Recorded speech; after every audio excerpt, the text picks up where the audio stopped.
Hi, my name's Chris Oliver and I'm Chief Executive at Lancashire and South Cumbria Foundation Trust. Welcome to my podcast. Throughout these episodes, you'll hear from inspirational colleagues across our organisation what it's like to deliver mental health, learning disability, autism and community services across our organisation. Today, I'm joined by the amazing Rebecca Higham, who is our team leader for our children's complex care team. Rebecca, do you just want to tell us a bit about your service, a bit about you? Obviously, your team won at the Trust Time to Shine Awards the week before. So did.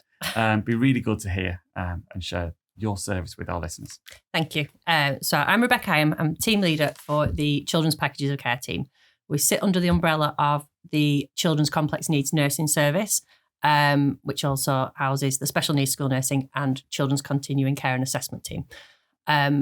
I've been in the NHS since 2001, trained as a paediatric nurse, spent the first 6 or 7 years at Lancashire Teaching Hospital Trust and moved over to LSCFT in 2011, where I returned to uni and did my specialist community public health nursing and qualified as a health visitor in 2012. So I stayed in health visiting till 2019 and moved into safeguarding in 2019, obviously still LSCFT. Was always my aim to work in safeguarding from qualifying as a nurse. Safeguarding was the aim. In 2021, I applied for an apprenticeship through the trust and luckily was accepted onto the Chartered Manager's Degree Apprenticeship at Manchester Met. A year in, sort of acknowledged I needed some management experience if I was going to move on and came across CPOC. And moved over just over 13 months ago into team leader role. I would say really unknown service in the trust. Yeah, that's my opinion. I think, you agree that's good. I think having been a paediatric nurse in this trust for 11 years, I didn't know the team existed. Found out by chance, applied for the role and moved over. So the team, it's about 45 people in the team. Mainly healthcare support workers, a big bulk of healthcare support workers. We deliver packages of care to children who've gone through a process under the Children's Continuing Healthcare agenda, and at the end of that are identified that they meet the requirements for packages of care. It's a really bespoke service. It's commissioned very differently to anything else in the trust, and we bid for packages via the ICB on a case-by-case child basis. As you can imagine, our competitors are agencies and we're very expensive. We would be more expensive than the agencies. Absolutely. We are much more expensive. What we do provide is excellent care. That hasn't changed. That was always the case. The healthcare support workers are phenomenal. They are absolutely brilliant. They're the backbone of the team. The quality of care is exceptional. What the team didn't have was perhaps a vision of how it could be better, how things could just be different. Historically, management had worked their way up through the team, so didn't quite see with fresh eyes what I saw outside when I... of... I think just accepted this is how it was. Nobody knows about us. We just tootle along with this is what we do. So I set out and thought, if I didn't know about this team as a paediatric nurse, pretty sure nobody else does. So lots of networking. I pulled on every department in the trust that could help us, whether that was Quality Academy, we worked with the PEF teams, I've worked with comms, I've worked with OD, and just got us out there. Never wavered with what we deliver. We deliver the best care to those children, but nothing else was perhaps right. So staffing was an issue, sickness was an issue, compliance was an issue. The team doesn't fit within the trust's requirements. So everything became a little bit tick boxy because we don't see these staff. They don't work in-house. They don't come into the office. Children's families. Children's homes. They're in children's homes all the time. They don't come into the office. So they could work here 3-4 years and not know somebody else who's worked here 4 years. So addressed the team working to start with, pulled together. It took some negotiating. I changed how the roster was completed to make things smoother, to improve how much we were covering the shifts. Because what you have to remember is if we don't cover a shift, and we don't cover all the shifts, we can't. If someone rings in sick, we can't cover a shift. But for these children, if we don't cover the shift, parents have to. So these children are, fully ventilated 24/7. Some of them, they have tracheostomies, ventilators, medications every few hours. They can't be left. Yeah. So if we don't cover a shift, parents stay up all night to watch that child. Then how do they go to work the next day? Function as a family unit. Absolutely. Yeah. And that's what we're there for. These children's conditions, most of the time, are not going to get better. This is chronic, life-limiting, life-changing conditions that this will be life. So it's really important that we cover as many shifts as we can, because that's the only time parents get a break. So by addressing the team working, I had to look at the roster. What we do now is we bring in half the healthcare support worker team one day and the other half another day every single month. So every month they come in, they've met the rest of the team, building the team working. We then deliver training to make sure everybody's up to date. We do safeguarding supervision. Everybody has a one-to-one with the line manager every month. So we're doing what the trust need, but it's really meaningful. But a way that suits the team. Yeah. Not dragging them in after a night shift for a team meeting at 8:30 is not acceptable. Yeah. So they get their updates every month, the supervision, health and wellbeing every month. We're bringing in speakers, and they're going down really well. Right. Initially, there must have been a bit of change. Yeah. There's been lots of changes that have not been popular, but I think we're seeing you've come through that now, and you've got and the team see that. Yeah, we seem to be. Like I said, the team are brilliant. Once we'd fixed the team working and the morale, we went from 2 registered nurses to 9 in a matter of 5 months. Wow! And we have 9 registered nurses now. We have the shifts covered. We have less sickness. I think there's only been 1 person who's left in the last year. Got really good staff retention. But what that means then is we're responsive. Yeah. So that's why when you're saying we're getting the compliments and we're getting the sort of recognition, because we can be really responsive. Yeah. So conscious I've not given you a chance to get a word. No. It's fascinating. I could just listen to this all day. And because the compliments that I get in can be real tearjerkers when you read these letters from families and the impact that your colleagues and the team have on them as a family unit. How do we support them? Because children at the end of life must be really traumatic to care for. Yeah. And our own colleagues' resilience. How do we? So obviously one of the cases you've been made aware of recently was we were contacted by ELHT regarding a little girl who had a life-limiting condition and was coming to the end of her life. She'd been between ELHT and Darien for a couple of months, and it was explained to us that we had a week's left. Oh.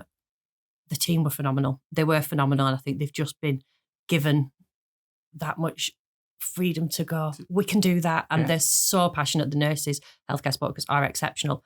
So we received the call. I sat the nurses down. I've done it twice in the last year. Sat everybody down rather than me going, we're going to do this. Yeah. Just giving everybody a little bit of ownership. So I sat everybody down. I was like, had this call. I know what you're going to say, but I'm going to ask you anyway. Are we going to look after this little girl? Yes, straight away. So this was the beginning of June.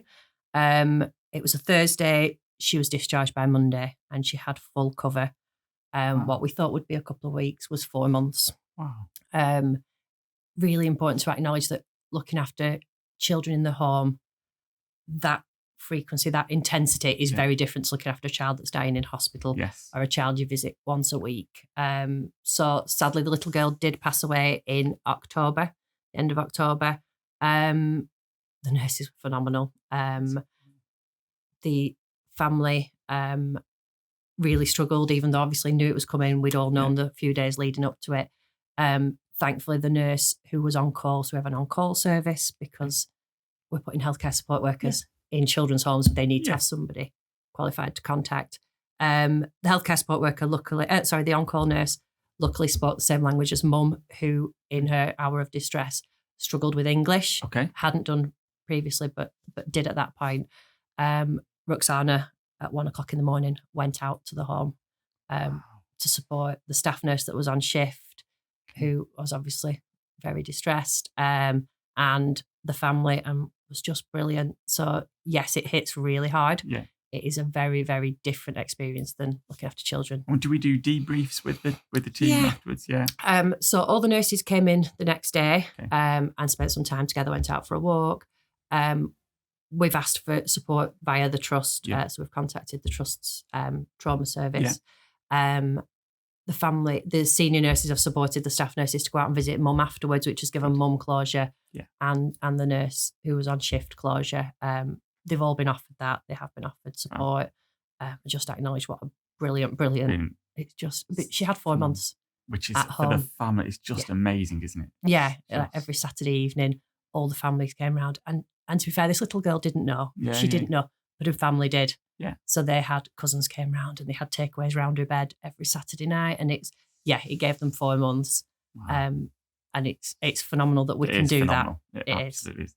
And that bit of, I suppose, working, you're not working in a clinical setting, you're working in someone's home, and they might have other children, and it needs to be as normal as possible for the wider family. How does your team interact with the family without making it clinical, in a sense? I think the family probably accept that is, these children they have medical beds, they have masses and masses of equipment. So it will always appear clinical. What we do with some families is we have 2 staff in on weekends, give families a complete break, and we will take the child out on day trips or wherever they want to go. We also go out with the families. So there have been historically stories before I came in where one of our healthcare support workers has gone to a university open day somewhere for a weekend, to support a child to do that. We have a nurse going to London on a school trip next year with a little boy that we support in school. So he has TPN, nutrition through a central line, and he wouldn't be able to go on the school trip. So one of the nurses is going to London. She was in the right place at the right time. So we are there to allow those children to be involved in family life as much as possible. And I suppose the story from last December, which was our first real success since I came into post, was again 2 children writing to Father Christmas saying that their sister had never had Christmas at home and she was 3 and she'd had every Christmas in hospital. So we got a call from the commissioning support unit middle of December, and her package had fallen down on the day of discharge, which was obviously... It's been heartbreaking for the family. So they've built themselves up. Yeah. And I think they'd had 3 breakdowns. Okay. So they'd had 3 where the package, and they'd just given up hope. Yeah. And to hear of 2 children writing to Father Christmas asking for the sister to be at home at Christmas. And we managed to do that. So within, I think we got the email on the 12th, and I think by the 19th she was home, and she spent all of Christmas and New Year at home, went back into hospital because we couldn't pull a 24-hour package out the window, and was discharged on May, and she's had full cover since, and they are over the moon. So we've never faltered on what we deliver. Yeah. We deliver exceptional service. Fantastic. We just didn't perhaps sell ourselves. We didn't have everything else in place, whereas now we do. And we talk a lot, don't we, in the organisation about leadership and making sure that we develop and nurture leaders to make their teams the best they can be. Yeah. And clearly you've gone on and you went and did your apprenticeship and got that further qualification, and you've just got Queen's Award. I did, going to London next week. Yep. So I've been... So just talk to us about the Queen's Award a bit. So the Queen's nurse, I wrote it down in case I forgot. So basically, it's about community nurses. Brilliant. So to be recognised as one of the Queen's nurses, you have to have 5 years community experience, and you have to demonstrate a high level of commitment to nursing practice and improving practice. So so that was quite stringent. So I was awarded that in September. The award ceremony is next week, and I'm hoping it opens up a network of perhaps there's other people who are leading bespoke services that don't fit moulds, that need different angles of things and different ways of exploring things. Super proud. Yeah, it's fantastic. And I suppose, what would your aspirations be for the service, for yourself? Where do you see it going in the future? That's a difficult one. I think this is, with the right backing, I think it's unstoppable. Yeah. And I think children should have our service. I think all children should have our service. The ICB are really keen on CPOC at the moment. Yeah. So obviously they hear the good news stories. Yeah. They now know that every time something goes wrong, they come to us. Yeah. We pull it out of the bag. We're quite restricted. We're based in Burnley. No clue why. It's but you cover furthest the whole east, of which Lancashire makes, and South Cumbria, or the whole of Lancashire. It comes through Lancashire ICB. Yeah. Blackpool are slightly different, but we do have one just verging onto Blackpool. So we receive notification from the ICB, CSU and ICB, with a package, say, do you want this package? Okay. So we will be offered packages in South Cumbria, Barrow, Lancaster, Morecambe, Blackpool, and all of Lancashire. But your team are probably tend to live around Burnley. Yes. So I will pick and choose which ones we want to bid for based on whether we can staff them safely. Yeah. So we go as far as we've got quite a lot in Central, a lot in Pennine, and then verging on to Blackpool. Okay. But it's, can we staff it safely? My vision would be we had a CPOC in Pennine, a CPOC in Central, and a CPOC in North. Fab. And I think it's easily done. I think that would be really good. Yeah.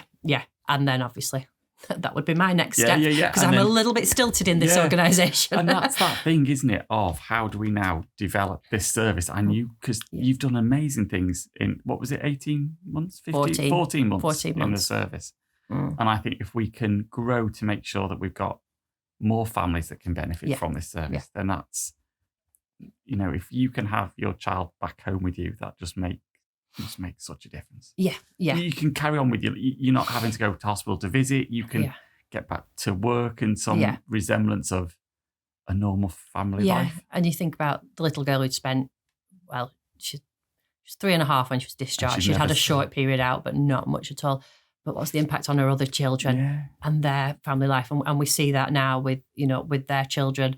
Wow. How can you live? How can you pay your bills? For Christmas, she hadn't got back. So that was her third Christmas and she hadn't seen the first two at home. No. And you think the family with the other two siblings not being a complete family on Christmas Day? Yeah, and you talk to mum about it and she would say like the children had to quickly open the presents and they all had to go to Manchester. And it wasn't, they're not the local hospitals. They are...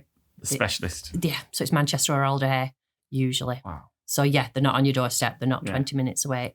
It's huge. Wow. And I think we could do it. And I think the bigger we were, the cheaper we would be. Yeah. Things are changing in the ICB. And we, like I say, we are very highly thought of. That we are the first port of call when something goes wrong. Right. So it's just carrying on doing that, really. Perfect. Okay, then. Well, I'll tell you what, Rebecca, it's been amazing speaking to you as usual. And this team is